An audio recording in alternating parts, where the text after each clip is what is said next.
Good morning. Ngasi ki card message hai pete minarse ko. Ado ngasi April ki tang ama tha hoba numit hai tare ko.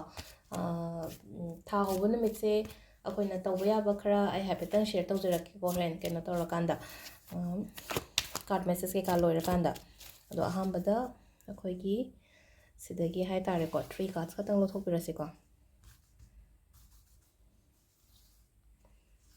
Card number 1, 2, 3 ko. Ma ani ahum. Sida ma khanbirase ko.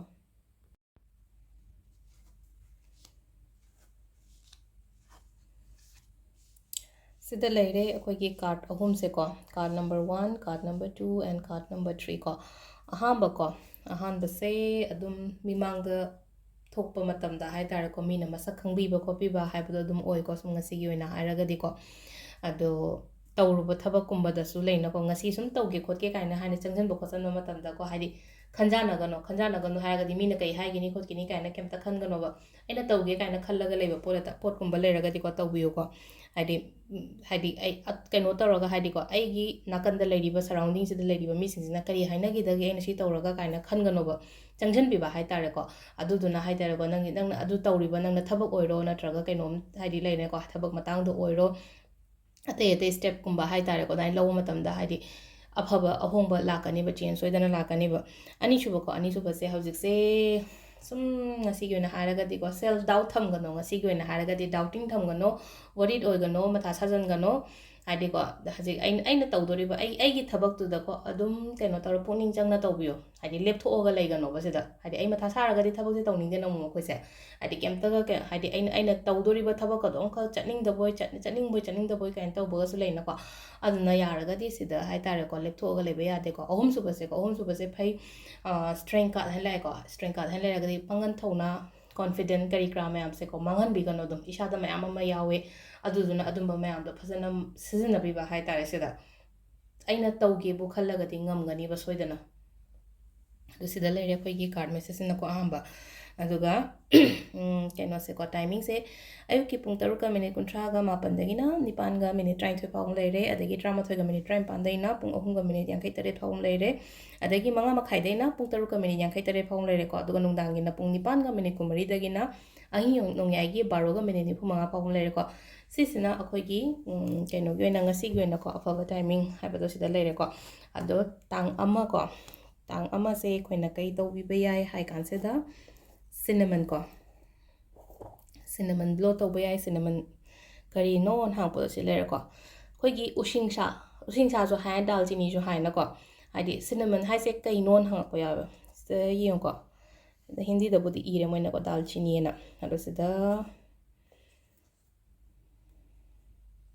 masak chi yona haidi powder ne ba kem na te ba ado si se khoina kamai to ga da ke da kitang lobi ra se ko duga aiki aina yamna lawdi khara yamdana di lawre ko adu sidai kitang henga lawbi ba yai ko aduga aigi main door du da lepaga hai tare akhoi gi imungi main door se adu ngasai gi thong akhoi na nungti gi thokto surin tawri ba se sidagi haidi mapan dagi lepaga si se ayuk tawgadab se karam kan dona imung wairam sitok khotok pa loin loira kan se da ngasai gi si se pairaga ai imung se da haidi kamjan ba hai tare ko blow tawsan ba misalaga se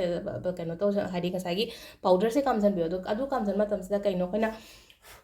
khan doi se kaino hai matam se da haidi handaki tha se ko handaki tha se paisa se hojik flow da na hangai blockages leiri ba kholi ba mayam da flow da hojik joro la eko kaina ga wakhan se da khanbi ba hai tare ko sisima leire ko ado amana crystal budi loin available oire aduga crystal available oibada natana haidi cash on delivery su dum yagani ko aduduna haidi aina number mamang da hakibado aduda tawbirasu natraga aigi number gumbal leibo oi taraga dum haidi kainogi oina city manungi oina hai tare ko kainogi nataba katang outskirt oira agadi khara pharak tare ko ado haidi imphal area gi manung da leibo oira gadi dum cash on delivery gi service leigani ko adu dum haibiro ka shu kaide haidi lakpa khotpa pharak taraga su adum akoi kaimata honjarake ko haidi demand gi matung ina sum hairakpani ko sise aina haidi hairakpa yam yawe haidi cash on delivery gi option leibra yumda thinbiba yabra na hangai di aina sidagi direct adum tharamani na haidi cash on delivery se thamdabne haidi blue dart kumba post office ke thakoi mi do di kamaina khoina cash piruni ado hojik sina tongana ꯍꯥꯏꯗꯤ ꯑꯩꯈꯣꯏꯅ ꯄ꯭ꯔꯥꯏꯚꯦꯠꯂꯤ ꯇꯧꯖꯔꯕꯅꯤꯅ ꯍꯥꯏꯗꯤ ꯑꯗꯨꯒꯤ ꯑꯣꯞꯁꯟꯗꯨꯃꯁꯨ ꯂꯩꯔꯅꯤꯀꯣ ꯑꯗꯣ ꯁꯤꯗ ꯂꯩꯔꯦ ꯉꯁꯤꯒꯤ ꯚꯤꯗꯤꯑꯣꯁꯦꯀꯣ ꯃꯌꯥꯝ ꯑꯗꯣ ꯗꯦꯠ 1ꯒꯤꯁꯦ ꯁꯨꯡꯁꯣꯏ ꯁꯣꯏꯗꯅ ꯇꯧꯕꯤꯔꯣ ꯃꯌꯥꯝ ꯑꯗꯨꯒ ꯉꯁꯥꯏꯒꯤ ꯄꯥꯎꯗꯔꯁꯦ ꯑꯩꯈꯣꯏꯒꯤ ꯀꯩꯅꯣꯗꯀꯣ ꯑꯩꯒꯤ ꯋꯔꯛ ꯄ꯭लेꯁꯇꯁꯨ ꯈꯤꯛꯇꯣꯛꯄ ꯌꯥꯏꯀꯣ ꯍꯥꯏꯗꯤ ꯆꯈꯥꯏꯕ ꯌꯥꯏꯀꯣ ꯁ꯭ꯄ꯭रिꯡꯀꯜ ꯇꯧꯕ ꯍꯥꯏꯇꯥꯔꯦꯀꯣ ꯈꯤꯇꯪ ꯂꯧꯔꯒ ꯍꯥꯏꯅ ꯑꯗꯨꯝ ꯆꯈꯥꯏꯕꯤꯌꯣ ꯑꯗꯨꯝ ꯑꯩꯒꯤ ꯗꯨꯀꯥꯟꯒꯨꯝꯕ ꯍꯥꯏꯔꯁꯤꯅꯦꯀꯣ ꯑꯩ ꯗꯨꯀꯥꯟ ꯐꯝꯕ ꯈꯣꯠꯄ ꯑꯣꯏꯔꯒꯗꯤ ꯑꯩ ꯗꯨꯀꯥꯟꯒꯤ ꯑꯗꯨꯝ ꯗꯨꯀꯥꯟ ꯀꯩꯅꯣꯗꯨꯗ ꯍꯥꯏꯗꯤ ꯀꯥꯎꯟꯇꯔꯒꯨꯝꯕ ꯀꯩꯒꯨꯝꯕ ꯅꯠꯇ꯭ꯔꯒ ꯄꯥꯛꯁꯤꯒꯨꯝꯕꯗꯨꯁꯨ ꯑꯗꯨꯁꯨ ꯇꯧꯕꯤꯕ ꯌꯥꯏꯀꯣ ꯁꯤꯁꯤꯃ ꯇꯧꯕꯤꯕ ꯌꯥꯏ ꯑꯗꯨꯒ ꯌꯨꯝꯗ ꯀꯩꯗ ꯇꯧꯕꯤꯕ ꯌꯥꯏ ꯁꯤꯁꯤꯃꯒ ꯑꯗꯣ ꯁꯤ ꯂꯩꯔꯦ ꯉꯁꯤꯒꯤ ꯚꯤꯗꯤꯑꯣꯁꯦ ꯃꯌꯥꯝ ꯊꯦꯡꯛ ꯌꯨ